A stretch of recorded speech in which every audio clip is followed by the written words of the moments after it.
Muitas pessoas me perguntam por que a Igreja Metodista tem concílio? Vamos ajustar o foco.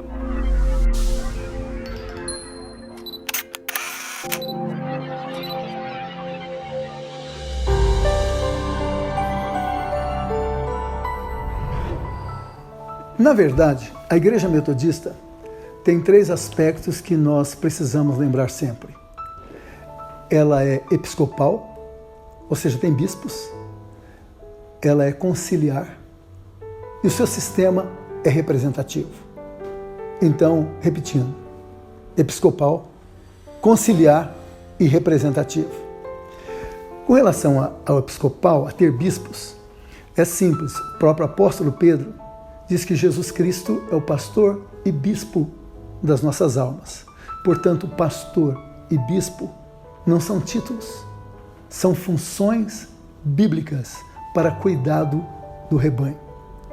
Com relação ao concílio, a igreja ser conciliar, eu quero dizer que a igreja em Atos dos Apóstolos era uma igreja essencialmente conciliar. Se não, vejamos, o povo de Deus foi evangelizando e chegou a Antioquia, 500 quilômetros ao norte de Jerusalém, em linha reta. E para chegar a Antioquia de Jerusalém, teria que ser de barco, ou então a cavalo ou a pé. Paulo trabalhou na igreja de Antioquia e depois saiu para fazer missões de acordo com Atos 13. Num determinado momento, chega naquela área pessoas que queriam convencer os gentios que para serem cristãos, eles teriam que agir como judeus, se circuncidar, deixar de comer carne de porco e um monte de outras coisas para serem considerados cristãos. Houve um problema sério. E Paulo, então, ao invés de dizer, e ele poderia ter dito, olha, eu mando aqui na igreja e eu estou dizendo que vai ser assim e que não vai ser dessa outra forma. Mas Paulo chega à conclusão de que ele precisa ir a Jerusalém, conversar com a liderança da igreja em Jerusalém. E quando chega em Jerusalém, Pedro, Tiago, João e os demais apóstolos não decidem por eles mesmos, eles decidem fazer um concílio. Atos 15 é o primeiro concílio da igreja cristã. E eles discutem muito sobre esse tema. E então eles enviam a decisão para a igreja em Antioquia.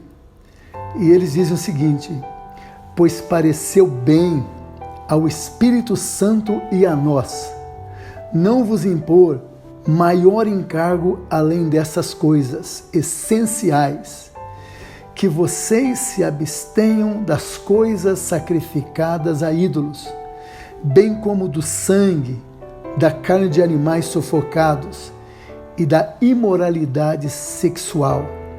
Se evitarem essas coisas, farão bem, passem bem. O concílio se reúne e diz, não, eles não precisam se tornar judeus. Nós vamos pedir algumas coisas essenciais para eles.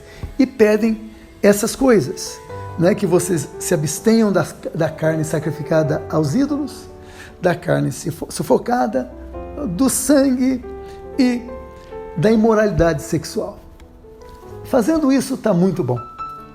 Muito bem, mas eu quero mostrar como Jesus apoia a decisão de um concílio. E esse apoio de Jesus, o Cristo ressurreto, a essa decisão do concílio, vai aparecer nas cartas às igrejas do Apocalipse, quando Jesus está falando com a igreja de Pérgamo. A igreja de Pérgamo era uma igreja sofredora. Ela estava num centro de idolatria tremendo. Teve um sujeito, um irmão da igreja de Pérgamo, Antipas, que foi morto e a igreja continuou firme. E Jesus faz esses elogios à igreja e depois ele diz o seguinte: tenho porém contra você algumas coisas.